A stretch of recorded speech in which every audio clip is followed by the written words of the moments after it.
नबी पाक सल्लल्लाहु अलैहि वसल्लम कोहे सफा की पहाड़ी से गुजर रहे थे। काजी सलमान मंसूरपुरी ने लिखा है, हुजूर गुजर रहे थे, अबू जहल भी सामने आ गया। आते ही कहने लगा, दीन की तबलीग छोड़नी है कि नहीं छोड़नी, बाज आने है कि नहीं। हुजूर खामोश रहे।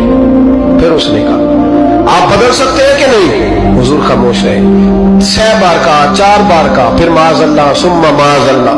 हुजूर को बुरा भला कहने लगा, नबी करीम को बुरा भला कहने लगा। हुजूर खामोशी से सुनते रहे। ये जो जवाब बंदा नहीं ना देता, ये भी बहुत बड़ी सजा होती है। उसे समझ ना आई, जब हुजूर देर तक खामोश रहे तो गुस्से में लाल पीला, बोलते क्यों नहीं। इतना गुस्सा किया कि उसके हाथ में डंडा था, उसने रसूल पाक के सरे अक़दस पर डंडा मार दिया। हुजूर ने सर पे हाथ रखा और अल्लाह के हबीब घर की तरफ चले गए, बोले नहीं। अब्दुल्ला बिन जदान की लौंडी देख रही थी, वो नीचे उतरी पहाड़ी से तो हजरत अमीर हमजा हुजूर के चचा शिकार खेल के आ रहे। वो खातून सामने जाके खड़ी हो गई, कहने लगी, अमीर हमजा, मोहम्मद इब्ने अब्दुल्ला सल्लल्लाहु अलैहि वसल्लम को अबू जहल इसलिए मारता है कि उनका वालिद कोई नहीं, कोई पूछेगा नहीं, बरादरी सारी मुखालिफ हो गई, इसलिए मारता है। तू बड़ा दलेर है, शिकार खेलता है, भतीजे का नहीं पता। ये ना होते हैं, चचा को भी बड़ा ही प्यार होता है भतीजों। डरते हैं कई दफा लोग बीवी से, दाएं बाएं वालों से बात नहीं करते, लेकिन ना भाई के बच्चे भी प्यारे लगते हैं। मेरे अपने वालिद के पोते हैं, वो प्यारे लगते हैं आते जाते। वो जब औलाद के सामने खिलाफ बातें कर लेता है ना, लेकिन उनका दुख भी अपना ही होता है, उनकी तकलीफें भी। ये रिश्ता है, ये भाई नाखूनों से गोश्त अलग नहीं किया जा सकता।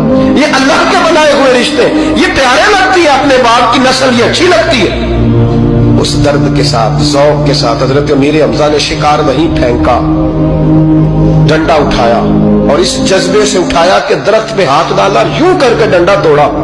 अबू जहल बैठा था में काबा में, पूछने लगे, कहाँ है वो? बैठा है लोगों के बीच। जाके पहले बुरा भला का, फिर जोर से डंडा मारा।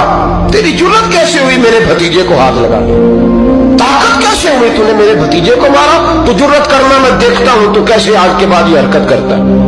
उसे पता था कि हजरत अमीर हमजा कितने दलेर हैं, और दलेर भी है और इस वक्त पूरे जज्बे में भी है।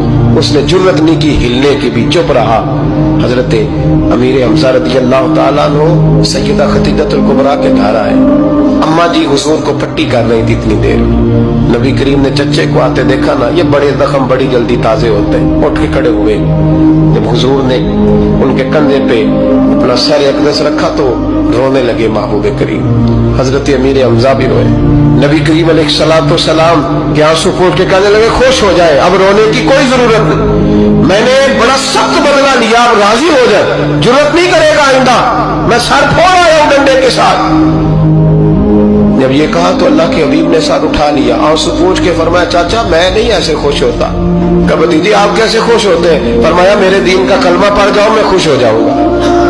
दीन में आओ, गुलामी करो, दीन की ड्यूटी करो, मुसलमान बनो, नमाजी बनो, नेक बनो, सुन्नत शरीयत की पाबंदी करो, मैं इससे राजी होता हूँ। हजरत अमीर हमजा क्या जज्बा था उस वक्त, क्या शौक था। कहने लगे, कलमे से राजी होते हो? कहा पढ़ाओ कलमा, मैं कलमा पढ़ने को भी तैयार हूँ। सल्लल्लाहु ताला अलैहि वसल्लम कलमा पढ़ लिया हजरत अमीर हमजा। रसूल पाक अलैहिस्सलाम की जो ख्वाहिश है ना, जो दर्द है, वो दर्द है कि लोग जन्नती हो जाए। हुजूर के दीन का पैगाम ये है कि कोई आदमी जहन्नुम में